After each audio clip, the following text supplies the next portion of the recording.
Hello and welcome to season 5, episode 19 of Dualistic Unity. I am obviously not Andrew, and I'm also fighting the urge not to say the pre-scripted line that I thought I would say at this point. And we're excited to be here. On today's episode, Jackie and I are going to be having a unknowable conversation with Ray and Andrew. I'm excited to see where it goes. Let's get it started. Hell yes. So for everybody joining us who didn't join us on Patreon previously, as we did this announcement, Jackie and Amanda are going to be hosting another segment of Dualistic Unity going into season 6. And so we're very excited to have them here on the show today. Figured why not warm them up with just throwing them into the intro. We quite literally told them that they're going to be doing the intro just before we started recording. So, in true Dualistic Unity fashion, here we are. Now I'm going to pass it over to Andrew, and then we'll see where this episode goes. I'm super excited for the new segment because as much as Ray and I have differing perspectives and come from very different backgrounds, we both have penises. And so that limits certain perspectives and experiences. There's a lot of penis on this end. Yeah. And what I'm saying, regardless of, size, shape, whatever, it limits things. There's certain things that we just can't really understand or see, or perspectives to have based on society. There's so many expectations, one side or the other. We can all relate in the idea of trying to live up to certain expectations, certain societal norms, but there is a very different experience and perspectives to be garnered. So I'm fucking pumped for the new episode and all the collabs that are going to come from it, all of the growth in conversation and shifting perspectives. And I'm very excited for everyone to be able to experience that firsthand. Likewise. And while we're still making announcements, not only will Jackie and Amanda have their own segment of Dualistic Unity, but they will also be doing their own live segment called Dualistic Unity Reel. So keep your eye out for that. Very excited because, of course, every time we can get into this conversation, there's something that comes from it for us. So we're glad that you can participate and listen along while we go through this process, because it is ultimately your process.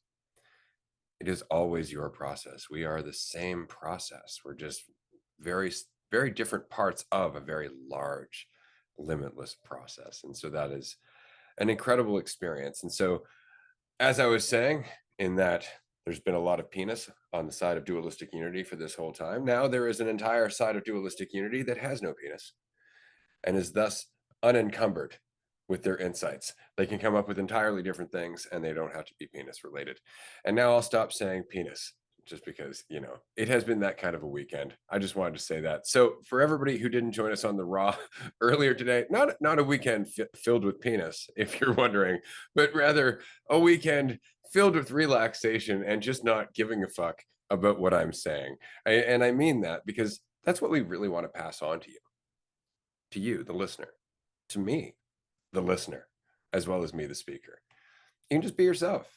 You can say goofy shit and recognize that anybody who gets upset about it, anybody who's like, oh, I thought this was a spiritual conversation, I thought this was supposed to be intelligent. It's like, yeah, intelligent enough not to judge yourself, spiritual enough to accept who you are. All right? Because it's more than just a kind of conversation. It's the fucking conversation. It's the conversation you've been having with yourself your whole life. And we're just other extensions of it, doing our best to keep our own narratives out of the way so that way we can voice the thoughts that have been underlying those narratives our entire lives, because we all share those thoughts. Why am I here? Who am I? Why am I getting caught up in that? Why do I worry when people hear me say penis? Why is there a fear? Right? And it's just because of assumptions on your part or mine.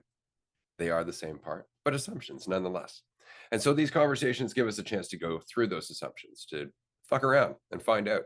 And in doing so, learn a bit about ourselves. You learn a bit about us, and you learn a bit about yourself, which inevitably comes back to us through infinite ripples.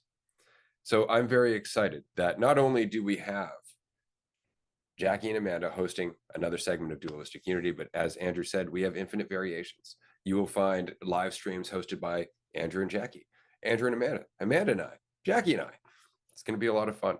We're going to see what happens in these conversations because it's going to offer far more perspective. Andrew and I have been chatting for 2 years now. We have over 300 episodes. We've done a lot of digging. We know each other pretty well by this point. So it's going to be awesome to experience two entirely different narratives unfolding and disassembling and whatever comes from them. So Jackie, Amanda, we really appreciate you joining our journey here, in that it is your journey and that we've been reflecting it this whole time anyway, but it's nice to have you here.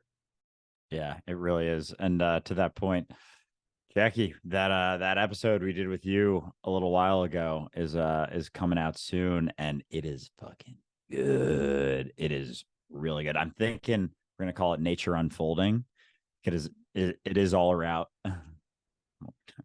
It is all about just being willing to be that change, being willing to understand that things are already happening. They're already changing. We're already shifting. We're already growing.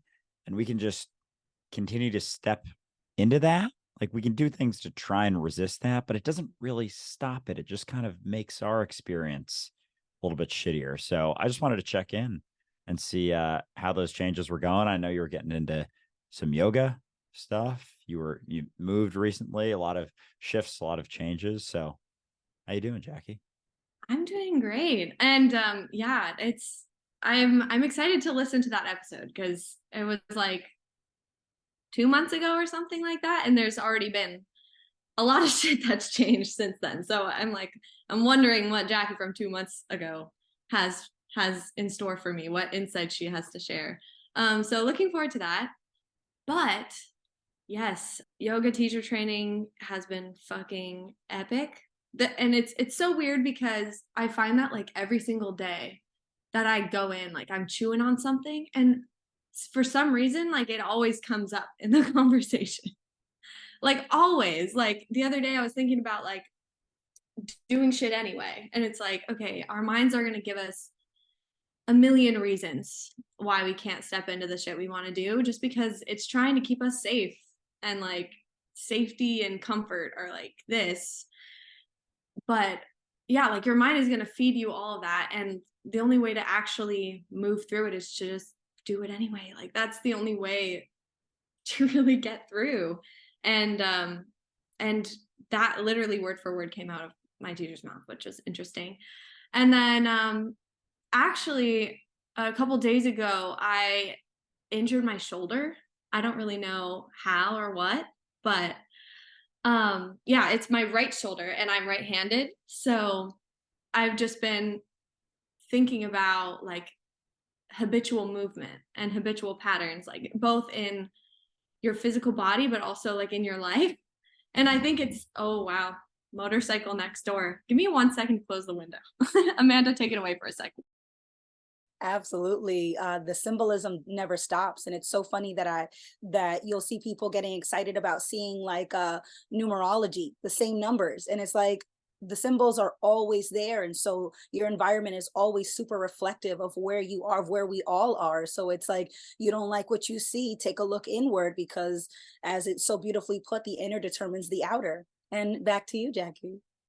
Yes. Yeah, no, what you just said about numerology there too is like people take things like that to be like signs that you're like on the correct path, that like, I don't know, like somewhere out there in the ether, there's like a correct path that is decided for you. And then when you're seeing these synchronicities, that means you're doing the right things.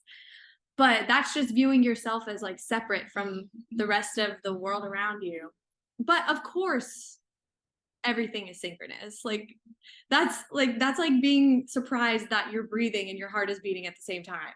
Like it's all synchronous because it's all one thing, it's all one organism. So yeah, anywho, but back to the habitual patterns thing.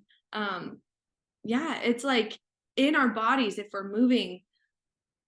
we're using only one arm, or we're moving in a specific way over and over, that starts to like wear and tear on things. It's like a hinge of a door or something. Like the more that you use it, the more it wears out.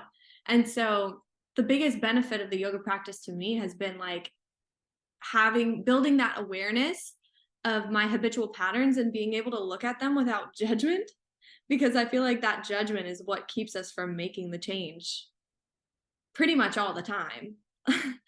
So like if I was like judging myself or getting afraid that like, oh no, like what, I don't know, like I don't want to admit that my shoulders hurt, because I don't want to have to face that. I don't want to have to admit that to myself. I don't want to have to, not do asana in class because I don't want to stick out from the crowd, or like I would keep using it and it would just continue to get worse and worse. And it's the same in our lives. Like when we notice that we're doing something habitually and it's not serving us and it's keeping us in the same place, and we can't admit that to ourselves because it's like nobody wants to admit that they're like not willing to grow or they're afraid. But like it takes looking at that without judging yourself to be able to make a different choice. And like I experienced that really strongly with my relationship with weed, because I was using it as an escapism for so long, and I wasn't able to look at that because I was like, oh no, weed has so many benefits. Like I love, like, and I still believe that to be true, but like I just wasn't able to look at the fact that I wasn't willing to sit with myself. And so it took me being able to do that without judging myself to be able to change that habit. And now like I'm taking a little break. Still love weed. But I haven't smoked for like a month and it's been easy. So it's just I'm going through this process of noticing my habitual patterns, even like the way I sit. Like I started brushing my teeth with the other hand just to like shake things up, So that's where I'm at. And just leaning into uncertainty as well, and just really trying to not listen to whatever's going on up here. Like being here right now is terrifying to me, and doing that intro was terrifying, but just suck it up and do it anyway. And that's kind of the themes of my life right now. Well, fucking said. And here you are. You got through it perfectly. I go through sometimes those intros. I'm like, hello, hello, and it's like that. And it's like, and you just fucking winged it, crushed it, got through it, all of that. But the habitual patterns, holy shit, I've been noticing that quite a bit as well. And it's funny because you bring up the body, and then habitual patterns just in our lives too, and they're kind of like reflective of each other. Like I've noticed things, and now it's so obvious to me. Like I think I brought up, and Ray's actually brought up that he has a similar thing, that he's noticed like one side of me is like super tight, and I've had injuries on both legs, and it's so funny because now it's very, very obvious. Like it pretty much runs from like my neck all the way down through my lat, through the side of my leg, through down into probably like my fucking Achilles. It's basically my entire left side of my body. And I'm just noticing how tight it is. And I've been stretching it out. I've been working it a little bit more, and it's balancing things out. And I didn't even realize, but it was like locked in.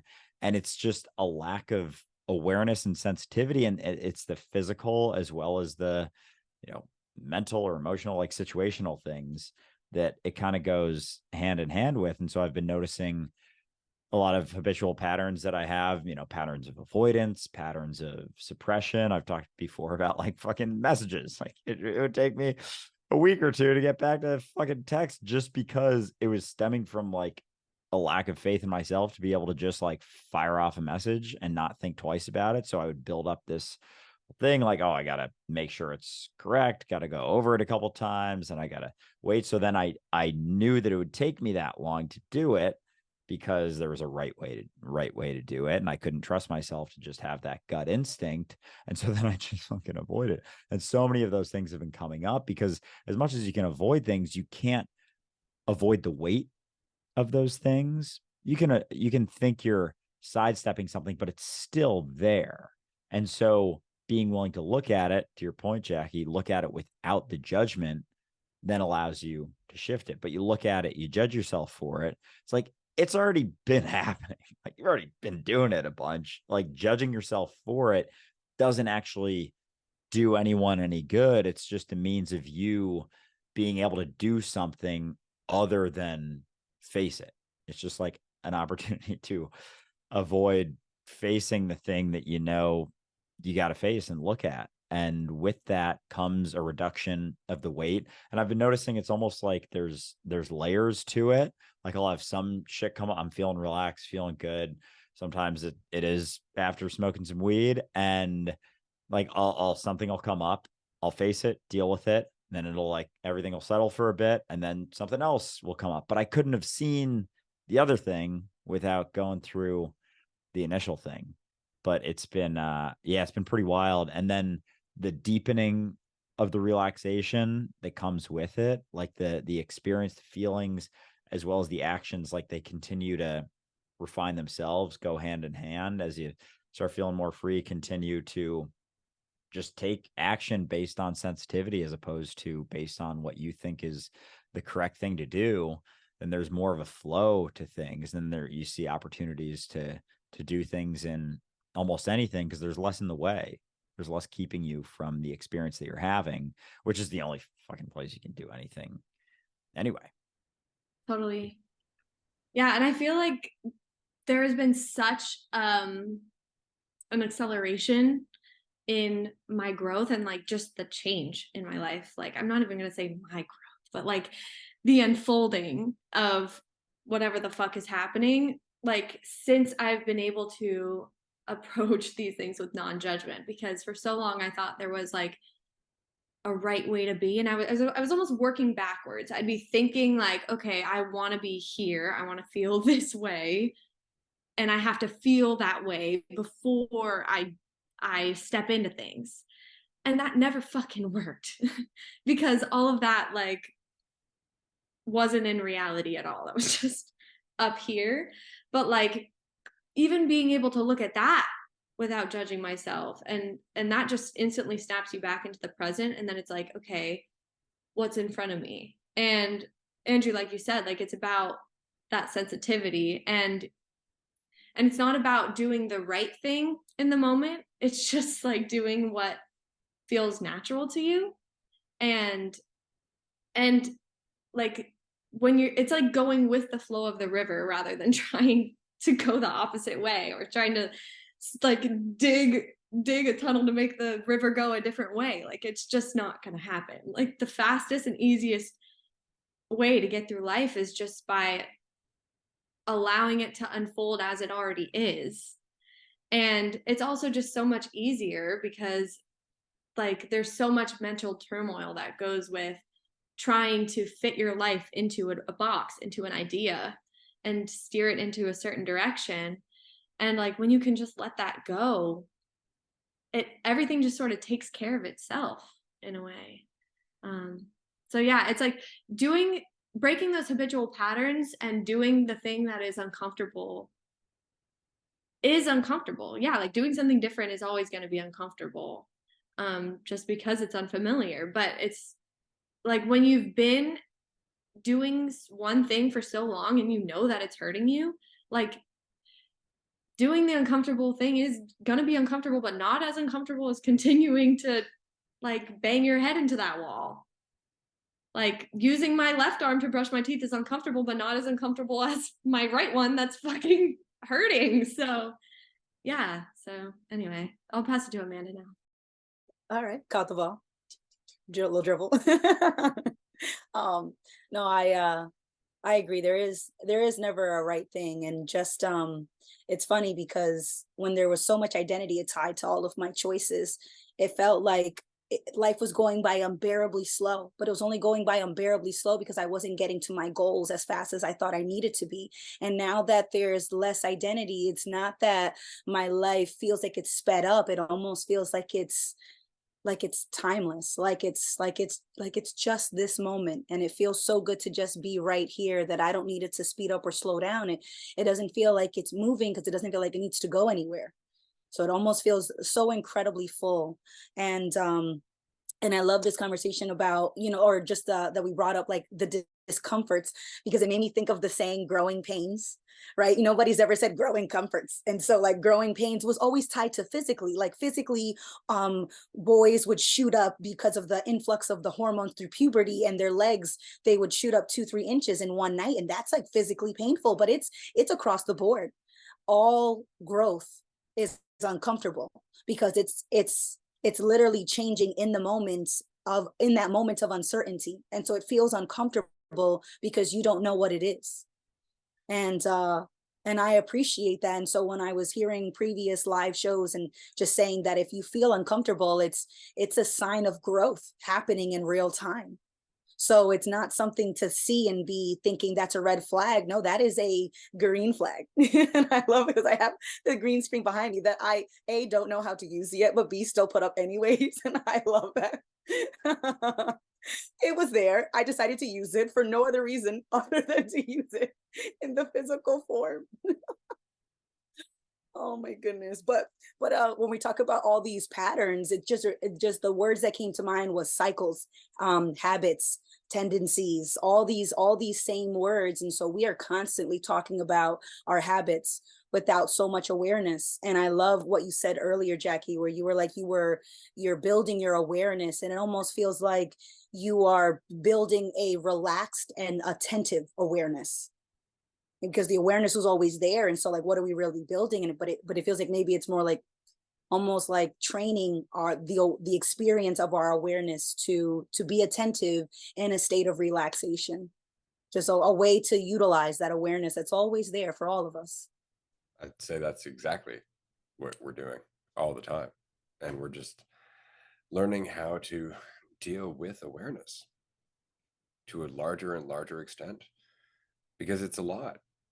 It's a lot to be not only aware of things that are happening, but aware of the mentality that would drive those things, as a mentality that you could optionally embody. That if you were to invest in a certain way of thinking for long enough, you would end up becoming the kind of person that you're looking at.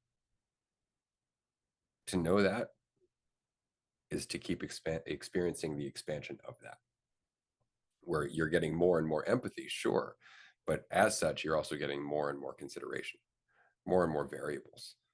So there is a larger and larger requirement for you to just relax and have faith in yourself, because with all of those variables, it's really easy to panic. It'd be like trying to balance a heavier and heavier weight. You just keep adding more and more on each side. They're perfectly balanced, but only if you're perfectly in the middle.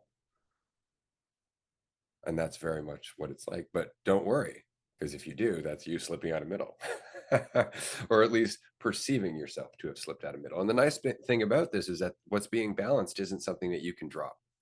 It's just something that you can experience falling to one side. You can't drop the weight. It's you. You can't drop the considerations. They're always there, but you can lean on one side of preferring not to deal with them or looking at them a certain way. That you can do. Or you can sit in the middle and then just dance there. Experience all of those considerations and not worry about the weight, because it's perfectly balanced by virtue of you just relaxing. That really is it, but it's experiencing your expanding awareness, not of the world, but of existence, which is still you. So it just keeps getting bigger and bigger. And this is why I think it's really important that this new segment with Jackie and Amanda starts, because the conversation's always circling the same insights. Our conversations always circle the same insights. It's just a matter of how far away we are from those insights in terms of how personally we're taking things, because that's all we're ever doing. We're taking things super personally. We're getting out of shape, or rather, we're getting out of balance. We take things super personally, and then we work through the process of stressing out, reacting to it, and then going, "Ah, fuck, that sucks. Oh my God, I really don't like how that feels." And then we work it down, and we're like, "Shit, I was taking it personally." And that's the insight. I was taking it personally. I didn't need to. And that's all this is. And if it wasn't for the process of going through those things, it wouldn't be authentic in the way that it is. We'd be passing on an insight rather than working for it in real time, which is why this show is so much fun, and why I'm excited that you're going to be doing your own segment, because in the same way that Andrew and I had to start off with, "Hey, we've chatted like twice. Let's work this shit out as we go." You've met once at a retreat, and you've been chatting on Patreon for I don't know, 6 months to a year or so. So, I mean, it's not that you know each other well, but you're going to as you get to know yourselves. And so this is going to be a great experience for the listener. Listener, I'm excited for you. And I will also be an excited listener, of course, because I'm not going to be participating. So now I'll actually have to listen to Dualistic Unity myself, because all this talking and I never listened to it. And that's the beauty of this conversation, and the realization that it's not some like fucking spiritual mumbo jumbo, not some high-minded shit. It's just you going through your stuff. And so if it's just about you can't do that wrong. It's a conversation just to have a conversation. You're going through stuff and talking about it. There's no fucking right or wrong way to do that. And all that it is, like we were talking about early in the episode, like it's not about the words, it's not about the insights, it's about you, me, what I embody, and the willingness to just fucking, the willingness to step into an episode without any idea of how it's going to go. That has so much more impact. Well, maybe, I don't know, no guarantees, but theoretically more impact than some super clear, concisely curated insight that someone like takes with them. Cause like it's gonna be taken in by them how it's taken in, and seeing someone being willing to step into something without a guarantee, without holding on to so much control, being willing to fall, stumble, and then pick themselves back up, brush themselves off, laugh at themselves, like it just shows that that's a possibility. Like that's one of the things I feel like we avoid is so often, at least for myself, is like the willingness to just like not take yourself so goddamn seriously. The willingness to laugh at yourself. Like that's a fucking superpower. Cause then what's there to worry about? Obviously there's, things to worry about, but in terms of like judgment, like if you're willing to laugh at yourself, someone else is laughing, you're like, yeah, that was a ridiculous thing to do or say. Like there's no weight to that. Just like there it goes. And you continue on. And it's just you in process. And so with the new segment, I'm very excited because I know just you can compare our early episodes versus our later episodes, and the flow changes, the insights shift and change, but it was never us trying to be anything. And that's something I think I've even almost forgotten, in a sense, that things started with just us talking, us chatting, like me actually pushing against trying to be something, because then it gets hard, then it gets no fun, then it's not that enjoyable anymore, because it's like I'm trying to live up to my own fucking expectation, and then it's like curated, controlled. It's like the right thing to say. It's not about that at all. So if it is just about you being you, finding out more and more of what you're capable of when you do just let go, and there's no weight to that, there's no right way to do it. You can go back and forth, you can say whatever you want. You have something that you went through earlier today in the grocery store, then share that story, talk about it. You're dealing with something in your personal life, feel free to talk about that. And that's what I love about these conversations, is there's not, and I'm even just starting to realize more and more and more, is it's not necessarily about sharing the deepest insights all the time. It's just about showing up, chatting, being willing to be yourself, and see what the fuck happens. Fuck around and find out, and then do it again. See, I like that so much more than your typical mentality of you just need to understand these teachings, because that always leads to this impression that once I get there, I'll be fine. It's like, fine from what? What exactly are you trying to be fine from? Yourself?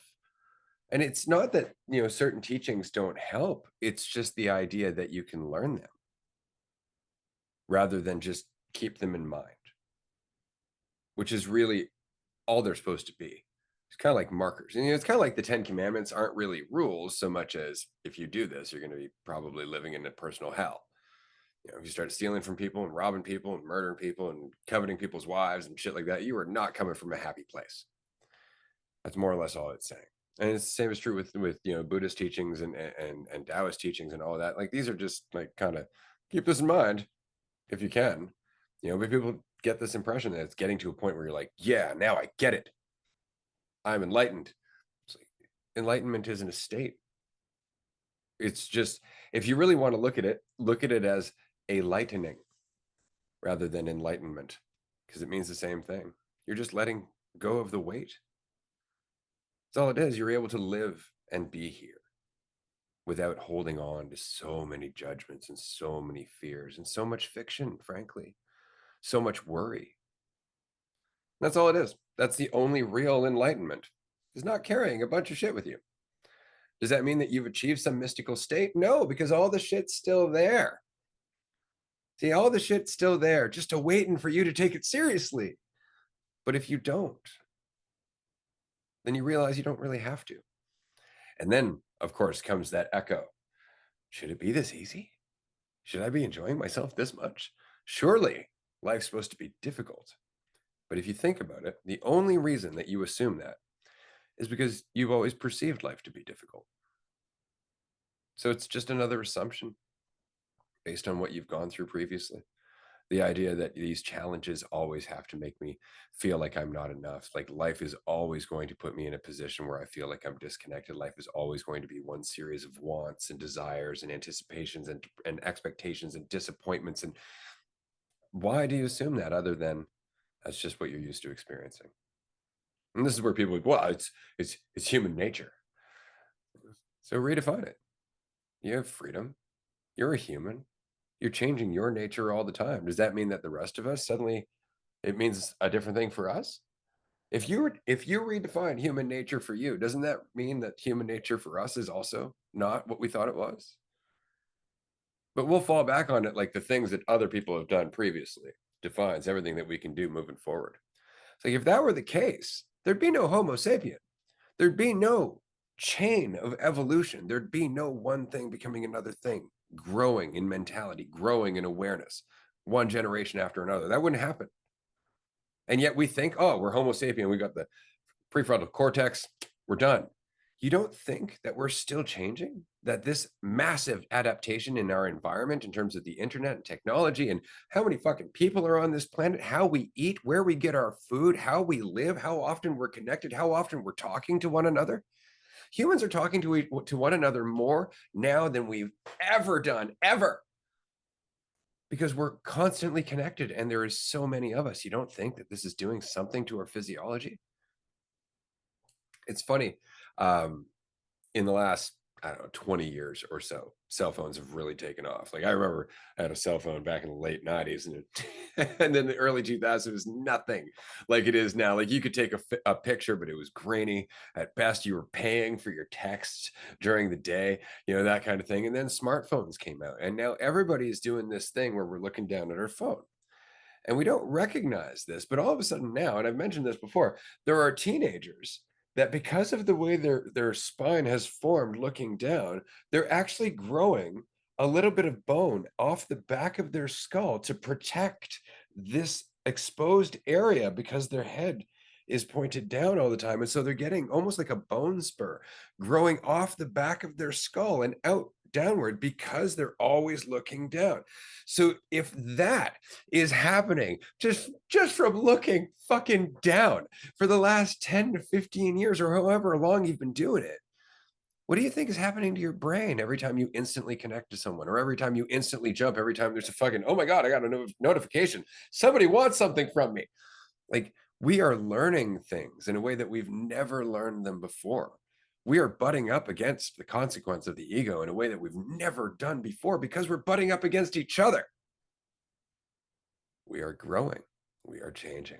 We just don't know how. And so that's why this is so important, is these conversations are the experience of growth. And unlike every other fucking podcast that you're probably going to listen to where they're trying to teach you something, get something across, make themselves feel a certain way, we're just here because we're here. We're here. We have time in a day to sit down and have this fucking conversation. So why not share it with you? Why not? Because at some point you may decide from this conversation to share something with someone else, which is another part of us, which always goes full circle. We aren't in separate worlds. We're all connected. We forget that. This brings me back to a point you were saying earlier about having more impact. Let's just imagine that there is no such thing as more impact. Everybody has equal impact, but in what direction? And that's really it. How much are you being yourself? How much are you not? Because that's the impact you're having on the whole. And it's constant. Yeah, there's enough fucking people out here pretending to be perfect, to pretend to know the answer and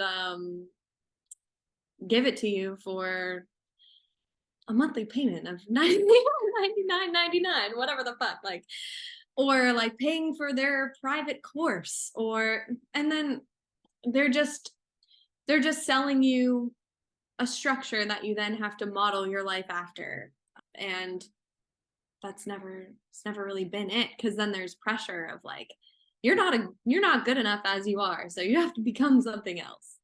And that's the dominant mentality in our society today, is that like, we need to become something, we're going somewhere, like we're trying to reach an end goal where then we can be happy and satisfied. And yeah, it's not satisfying, because you get there and then it's like you just find something else to hyperfixate on, because what you've manifested in your present moment is a feeling of lack. And like, y'all used to talk about that like a while back in the podcast, and I never really fucking understood like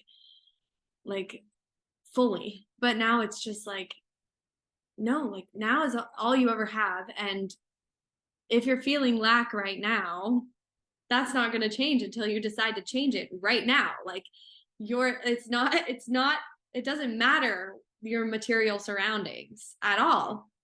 It's all about like your internal state always, because you're going to adjust to whatever environment you're dropped into. And so, yeah, just going inward and realizing that you are whole and complete as you are. And that's an unfolding. And yeah, you don't need to know where you're going. You can't know. There's literally a billion possible options that could happen in the next second, at more than a billion. And so like, your thoughts about how that's going to go are pointless. It's just you torturing yourself in the moment, when you could just be there, pay attention, and see what fucking happens. And yeah, like, to the listener, I don't know what I'm talking about. None of these people know what they're talking about. They're just willing to share, you know? And there might be ideas that like we're bestowing some wisdom upon you, but trust me, like, I've met all these people in person. We're all fucking regular, and there's nothing stopping you from reaching this state of peace either. Like, you don't have to start posting on social media. You don't have to have a podcast. You just have to do whatever feels natural to you. If you want to express yourself, you can. You don't have to. There's no right way to be free. And yeah, that's something I realized as well, like going back to being a woman, like listening to Andrew and Ray talk about it. It's like things that things that were part of my life. Like, I remember I had this whole reckoning with like wearing makeup or like fashion, and like these two don't really give a fuck about any of that shit. And for a while I thought like I had to just throw that to the wayside, because it didn't mean anything about me, I guess. But like, it doesn't mean anything about me, so why not? You know, like you can be girly and not take it seriously. It's not because I'm insecure or whatever. Like, that's just all a narrative. Like, if I like wearing a certain thing because I like it, then why not? Like, my opinion is just as valid as Andrew or Ray's, you know what I mean? So there's no right way to be free at all. And you don't have to put pressure on yourself to do it in a certain way, because that's just locking yourself in another fucking prison. And that's not what we're here to encourage. I love that, Jackie. That's exactly right. We are the experience that we have. And so if you don't like it, it's just, you can change it, and you can change it at any time. There's nothing that says that it has to be a certain way. And so when you see all these advertisements, and you see all these strong suggestions from society, from work, from coworkers, from family, they're all just trying to use the template that they bought. and the template promised happiness. And when they got to that designated endpoint, they never truly got to understand that they are the experience. So you could give two people a template, let's say for a workout, and you give them the same workout regimen, but the two people are going to approach it in two different ways. So that same template is going to have two different experiences, because the person who is using the template is creating that experience to experience it, to be that experience. And so every time I see people using templates, it's not that templates are bad, is that they're just supposed to be a foundation. They're supposed to support you as the main contributor of the experience that you're having. And so it's not to put full responsibility on anything quote unquote external versus internal, but it's just knowing that there's multiple contributors, that the experience is always changing because nothing is staying the same. And even if it looks the same, that doesn't mean that it's identical. And so I'm sitting in the same apartment that I've sat in a million times, and this moment is unlike any other moment. Did we buy new furniture? No, I might say. Did we move the house to a new city? No.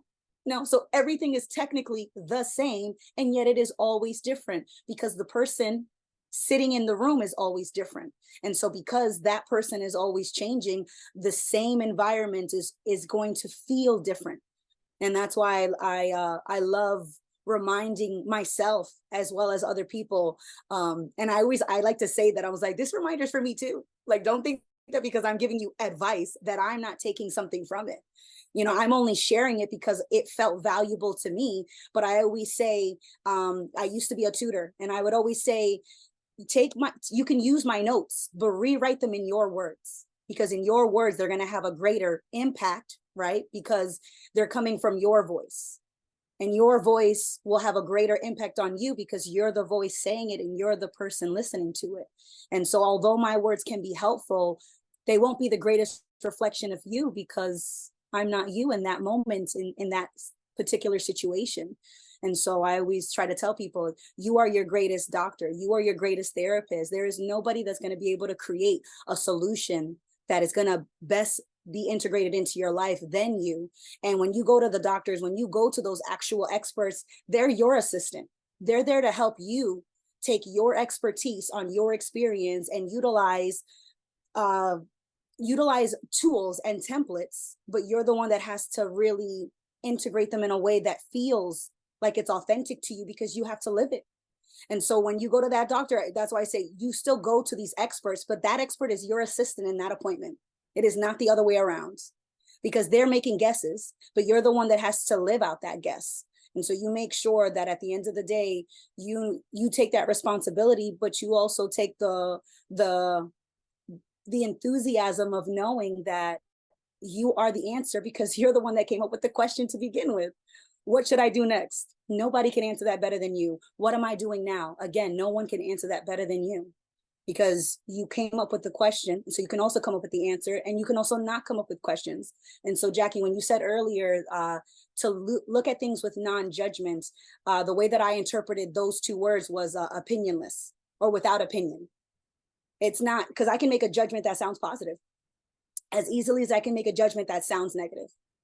But I don't have to make any judgments. I don't have to make any opinions. I can make opinionless observations, because I am the full spectrum. We all are the full spectrum of the experience. And so you can feel light as well as you can feel heavy. The weight can always be picked up as easily as it can be put down.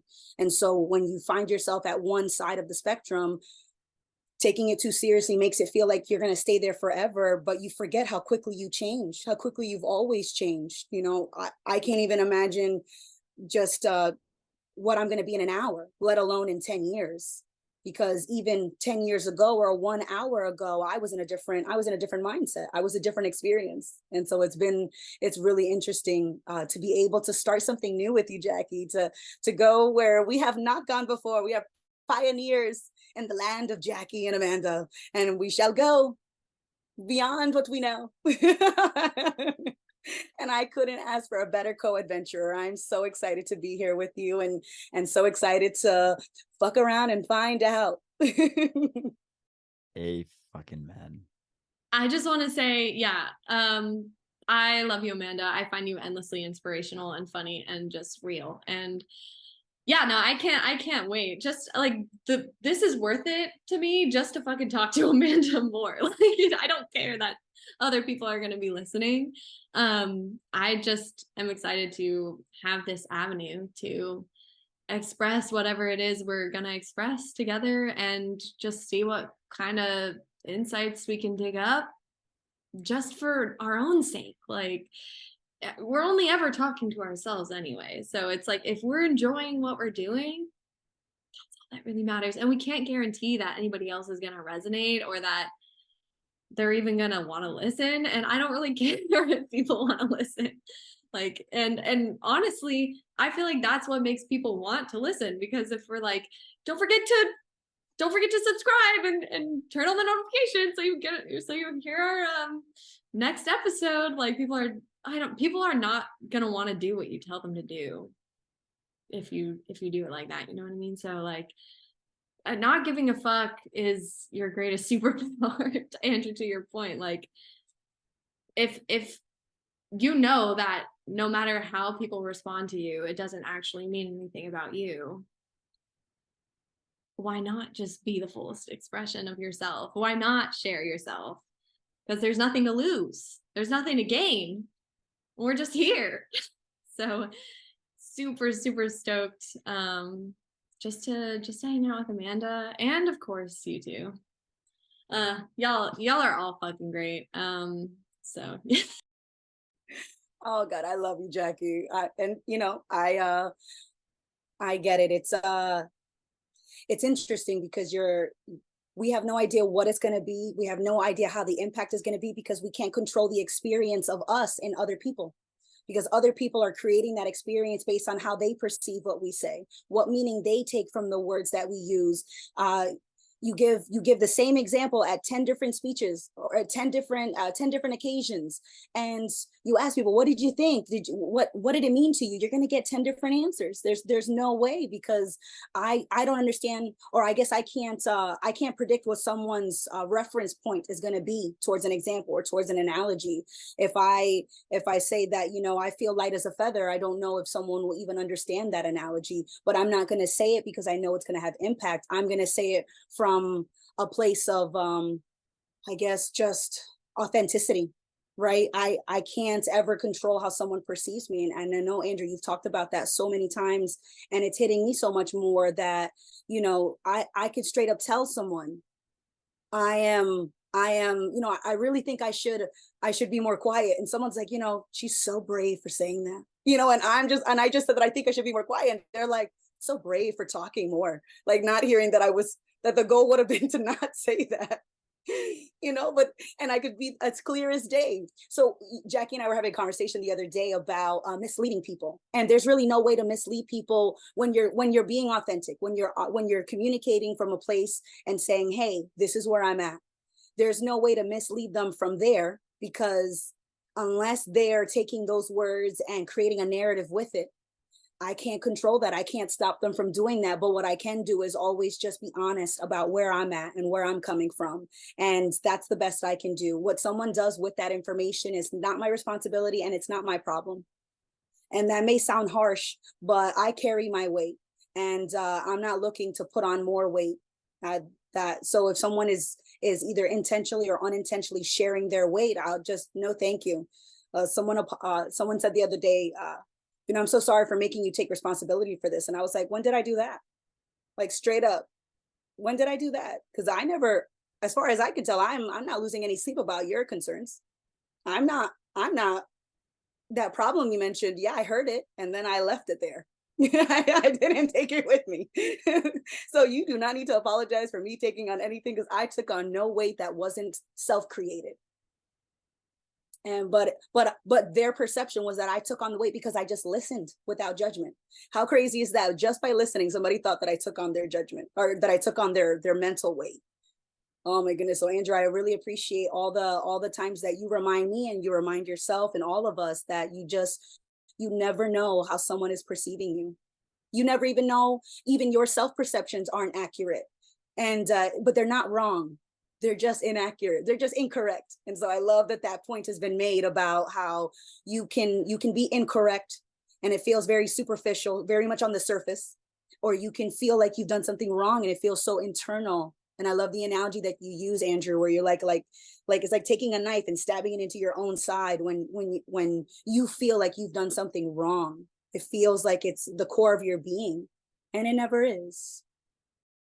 Exactly. Never, ever. And you can never actually know. And yeah, I really enjoyed that from earlier, the incorrect versus wrong feeling. And it's almost like, we were talking about misleading people, and it's like any time, not that there's a way necessarily to, because there's no guarantee of how it's going to be seen, but misleading someone is like when you're trying to be something is misleading in a sense, like showing up and thinking that you should be a certain way, or, oh, I should be more of this or more of that, or less of this or less of that. Like that's the misleading happening in action, right? Like just trying to be something else as opposed to just showing up fucking raw as yourself. That's the best way to not mislead anyone and make your experience the easiest possible experience as you can have. Because if you're trying to be something, you're putting on this assumption about how it's going to be perceived, how it's going to be looked at, and you don't even know that. So like even like doing shit, walking around, like all have hesitations about certain things, it's just mine. It's just my assumption that this will be judged in this way, or this will be looked at in this way. Just because I do that. I'm the one doing that. That's why I feel that way. That's why I feel when I shouldn't do that. I shouldn't do that. It's like, that's just my own comfort. So if I don't take that shit as seriously, then you start finding out. So it's just funny how just because it's comfortable to think that we can know how we're being perceived, we'll settle upon that and then restrict ourselves, confine ourselves to a tiny little box, and then live our lives based on, not going outside of that box. And Ray, you're bringing up evolution before, and I wanted to get back into that for a sec, because it's funny how we see even saying something like human nature is an inherently stagnant thing. And yet when you whether you want to hone in on here and now or zoom out and look at evolution on a grander scale, like evolution's happening right now. Like evolution doesn't happen in chunks. It's not like this thing where, we see the evolutionary charts and it shows like, sea life and to this, and it's parsed out and it shifts. And it's like, no, there's no division between any of those. That it's like all of this is just me on varying scales of evolution, finding different, expressions, ways to express myself. A tree being a tree is me expressing myself. A lion being a lion is me expressing myself. Like, so what the fuck am I doing over here? I'm a lion. Like, what am I doing thinking that I could possibly know how I should be when all this shit's being itself?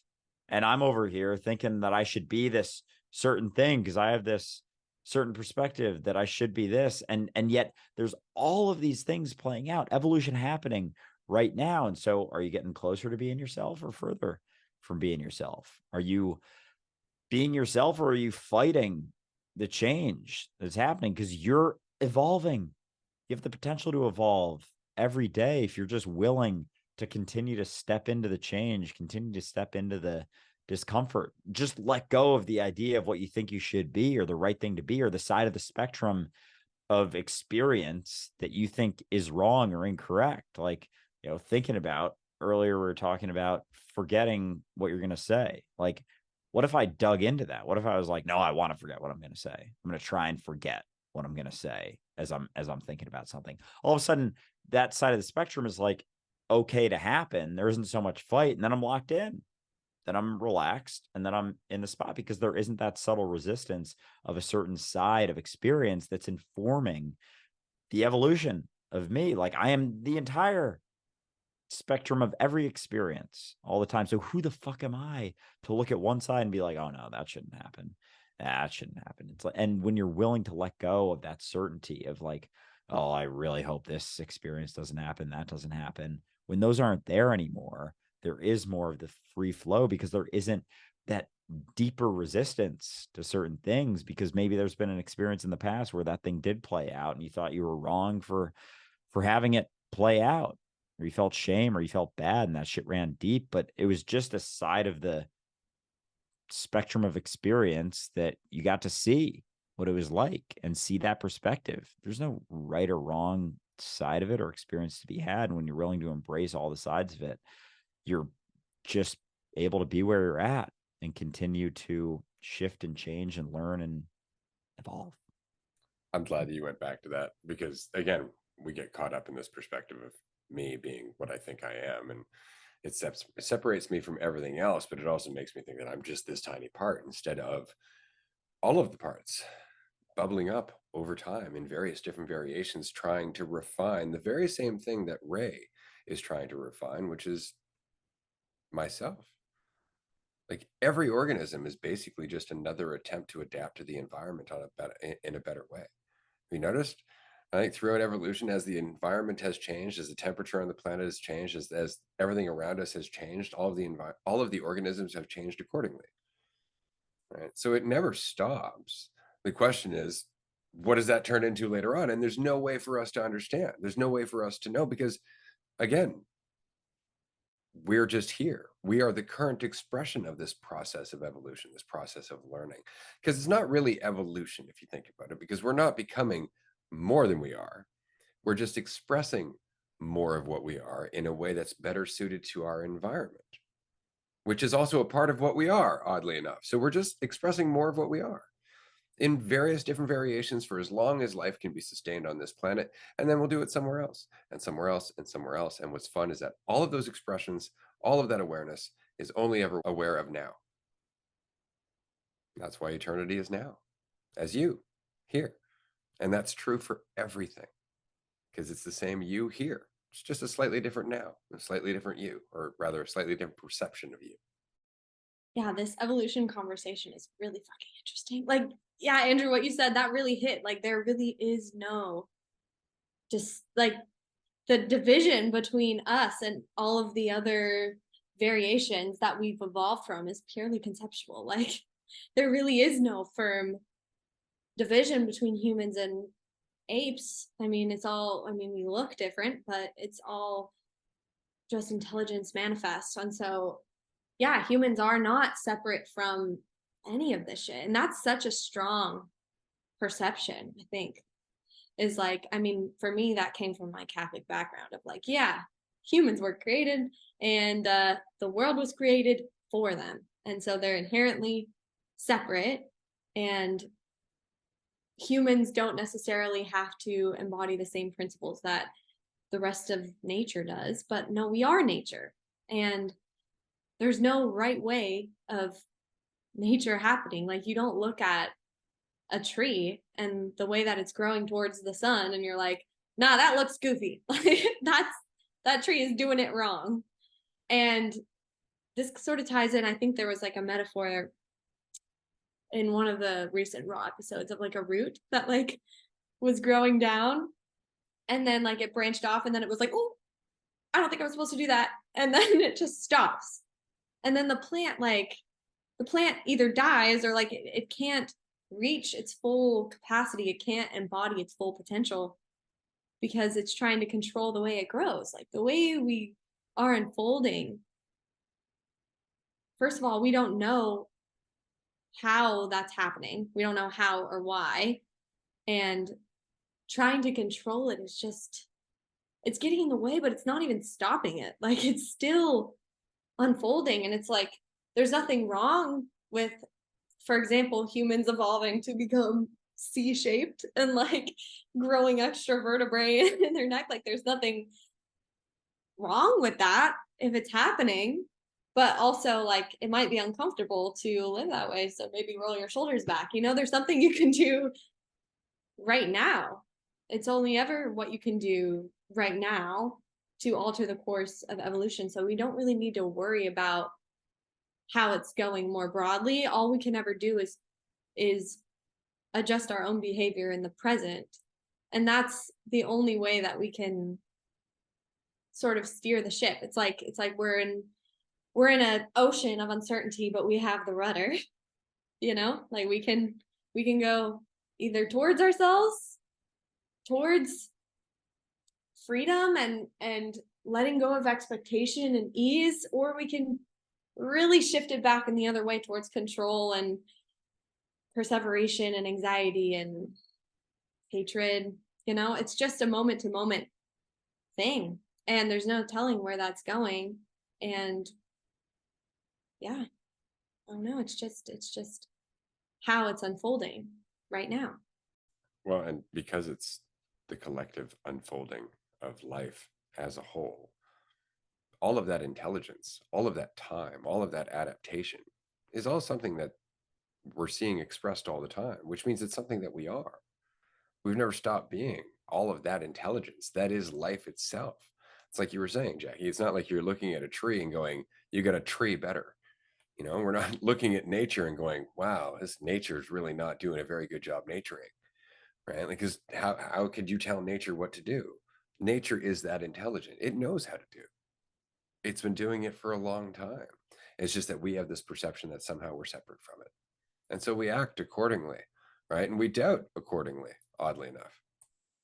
Yeah, which is always interesting. The ship example, I was getting the imagery almost of like, and a part of me is like, oh, you can't just do that, but of like letting go of the wheel, almost like just walking around the ship and letting whatever happens happen. And a part of me is like, well, no, you got to check in, make sure the ship's going. Where exactly do I think it should be going, as opposed to where it is? And it's not to say that you're not attentive, but it's like focusing on a direction. If you're steering the ship, if you're focused on where it should be going, that's all you're doing. Like, that's all you can be doing in that moment. You can't really enjoy your experience. You can enjoy the steering of the ship if you'd like, but there's so much desire for control. And then there's the idea of where it's going, the best place for it to be going. But the reality of life, which is pretty far from common mentality right now, is like to let go of that wheel and just see where the ship ends up and enjoy the experience as you go, like, or at least be there for the experience as you go. But if you're stuck on the wheel all the time, that's going to limit your experience. It's going to hone you into, the right way to be, the right way to act, the right things to do, the right way to live. And you're going to butt up against a bunch of shit, a lot of currents, a lot of wind, and it's going to be a struggle. There's going to be a lot of resistance to it, as opposed to let go of that wheel and the ship just kind of goes all over the place. And it's almost hard for me to even comprehend that right now. Like, no, but there's got to be some direction. It's like it's playing out. You're a component of it, but you don't have control of that direction. And thinking that you do, it's going to make that experience of being on the ship way more difficult. You're going to be way more tired. You're going to be way more focused in on keeping track, tracking. Am I going in the right direction now? It's like, oh, we steered off a little bit. Oh, are we going in the right direction now? It's like, you don't have to do that shit. Just let go of the wheel and see where that shit ends up, and at least be where you're at along the way. This is stirring up a lot for me, because I'm seeing it as like, okay, like the ship is our physical body, whatever. Then the person on the ship steering it is like our internal dialogue, our thoughts, I don't know what, like the observer, I would say, of like our thoughts. And I see what you're saying there, Andrew, of like just letting go of the wheel and fucking seeing what happens. But we do have this tool of thought, and there's nothing wrong with using it necessarily. So like, I'm seeing it like if we were about to crash into an island, or like if we were in a dangerous situation in our life and we were just like, fuck it, uncertainty, let's do it. Like, we would just go into there and then this experience would end. And, that's not conducive to life, whatever. So I think we do have opportunity in those circumstances to move out of the way, or just for fun, we can, do freaking donuts in the boat if we want to. But none of it's just knowing that it's necessary, and you're not like clutching the wheel like, oh no, I need to do this right. Like that's how we are, I think, most of the time throughout our lives, up until we realize that, like, yeah, no matter how much we try to control that, a giant wave could just capsize the boat. Like, so it's not about having complete control, but yeah, just having that sensitivity and using the tool for what it was intended to be, or like how it is best used, I guess. So where it's not getting in our way, but we can still use it when we feel like it, really. Yeah, you can go in any direction you want, but don't oversimplify it to going, well, I'm going to go that direction because that's the better direction. And once I decide I'm going in that direction, I don't have to worry about it anymore. I'm just going that way. It's like, no, there are always waves. There's always currents. You know, like if you decide you're going to turn the boat doesn't decide that it's going to just keep going. Like there's waves, there's things pushing against it. And so you have to always be aware of the currents. You always have to be aware.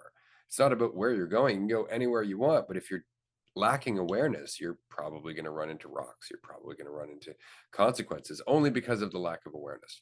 And there's nothing wrong with that.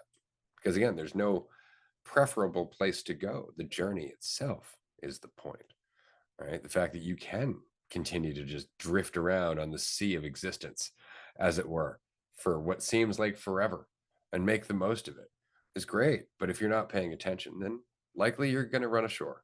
You're going to end up wrecking your boat, and you'll have to sit down and think about what the fuck did I do? And, you know, and then you're going to have to get the courage to go back out on the water. All of that. It's a really good analogy. I do love the analogy. And the attention is the gas.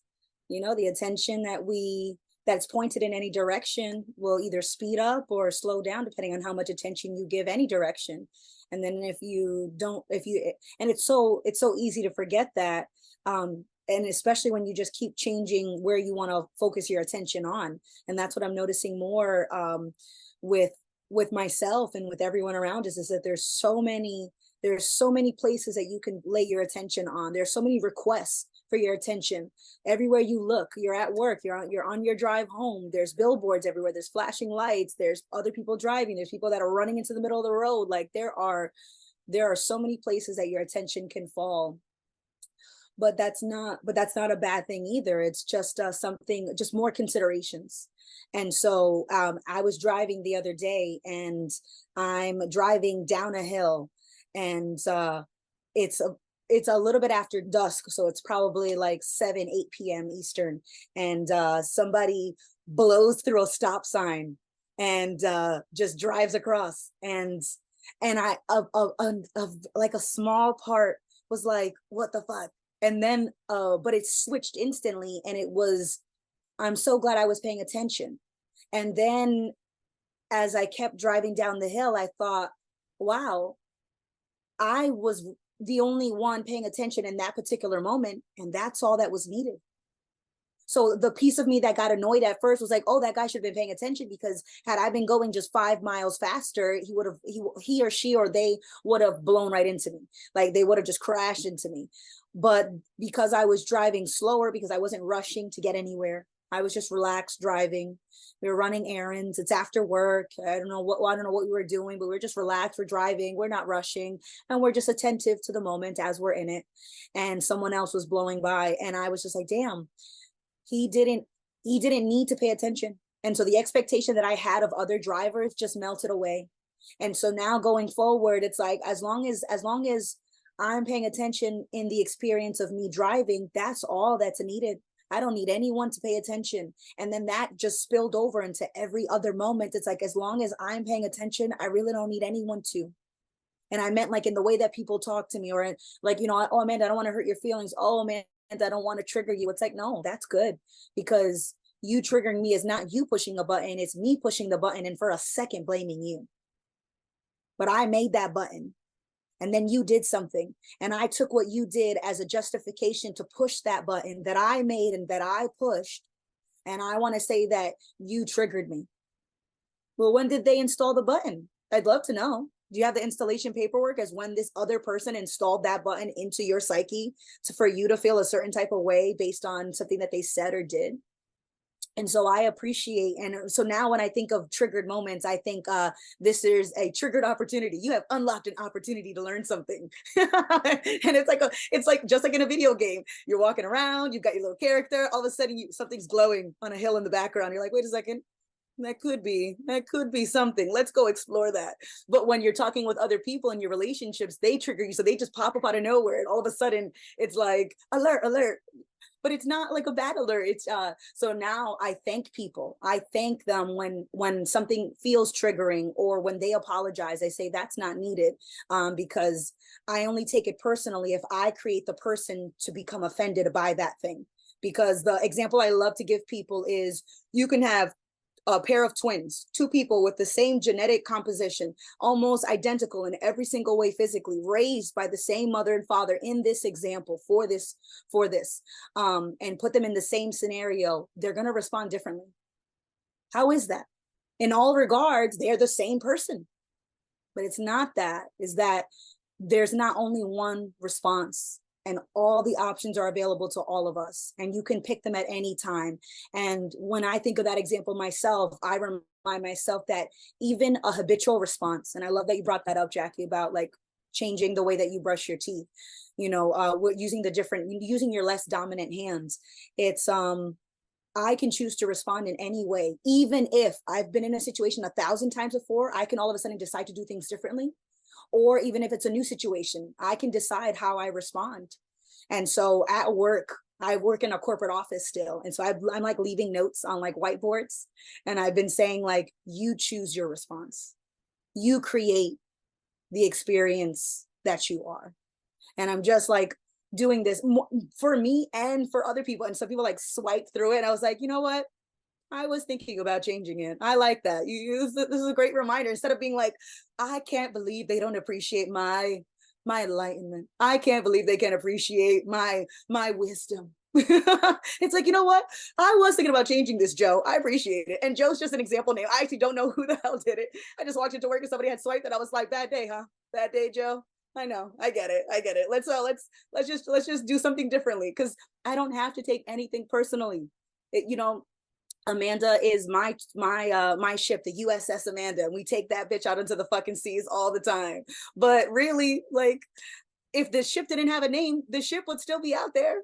I love Shakespeare. A rose by any other name is still a rose. Life by any other name is still life. And it doesn't matter what you call it. It is always there. It is always changing and growing, because it is the process, the experience. Existence is existence, as I so beautifully heard on the record of life. And I felt like I was the record player, and it was just a record playing on me. Existence is existence.